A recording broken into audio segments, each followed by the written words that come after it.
Nous, ministres des Affaires étrangères du Burkina Faso, du Mali et du Niger, avons eu aujourd'hui l'insigne honneur d'être reçus par le président du Faso, son Excellence, le capitaine Ibrahim Traoré, à qui nous sommes venus rendre une visite de courtoisie pour lui transmettre aussi les salutations fraternelles, toute leur volonté de solidarité renforcée avec le Burkina de leur Excellence, le général d'armée Assimi Goïta, président de la transition, chef de l'État de la République du Mali, mais aussi du général de brigade Abdourahmane Tchani, président du Conseil national pour la sauvegarde de la patrie, et chef de l'État de la République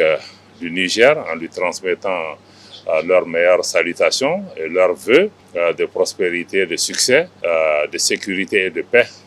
pour lui-même, mais aussi pour le peuple burkinabé. Nous sommes là aussi pour pouvoir rendre compte au chef de l'État de la réunion qui s'est conclue hier soir des ministres des Affaires étrangères de la Confédération des États du Sahel, qui avait pour objectif essentiel pour nos pays de pouvoir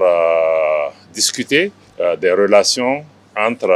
la Confédération des États du Sahel et la CEDEAO, un an après avoir acté le 28 janvier 2024 notre sortie de cette organisation pour pouvoir gérer les suites de ce retrait. Nous avons rendu compte donc au président du Faso de nos discussions qui se sont passées dans une atmosphère empreinte de cordialité, de fraternité, mais aussi d'une très grande convergence ou d'une identité complète de vue sur l'ensemble des questions qui ont été discutées. Il est important pour nous de pouvoir avoir une approche commune en tant que confédération des États du Sahel pour porter les préoccupations de nos chefs d'État, mais aussi les préoccupations des populations du Sahel dans le cadre d'un dialogue, que ce soit avec la CEDEAO, avec toute autre entité, tout dialogue qui préserve les intérêts fondamentaux de nos populations. Donc nous avons rendu compte aux chefs de l'État de nos échanges et aussi des pistes qui ont été dessinées en vue de leur validation par les chefs d'État. Nous avons aussi en retour recueilli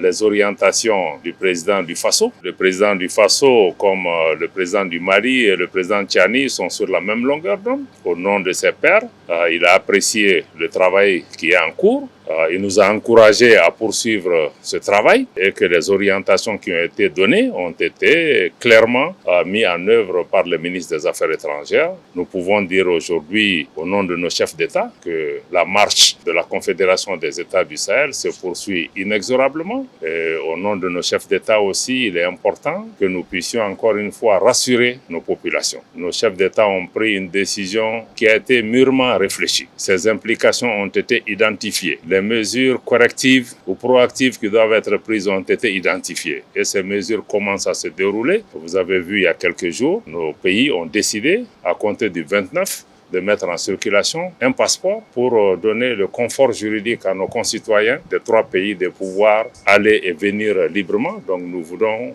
rassurer nos populations, rassurer nos diasporas, d'être à l'écoute des autorités, des chefs d'État et de façon générale à rassurer l'ensemble des populations de la Confédération des États du Sahel que tout ce qui est entrepris, c'est pour pouvoir répondre à leurs aspirations et qu'en retour, il est important que les populations puissent renforcer la mobilisation et l'engagement patriotique autour des autorités pour l'atteinte des objectifs. Donc nous sommes sortis très réconfortés par les messages très clairs, l'engagement du président du Faso, sa vision très claire et sa détermination de maintenir le cap et d'avancer pour pouvoir aller très rapidement à la préservation de la paix et de la sécurité dans nos pays, de travailler à renforcer notre action diplomatique que nous engageons les trois ministres au nom de nos chefs d'État, mais aussi de pouvoir accélérer la cadence en ce qui concerne tous les volets développement de l'AES qui permet de répondre directement aux aspirations des populations.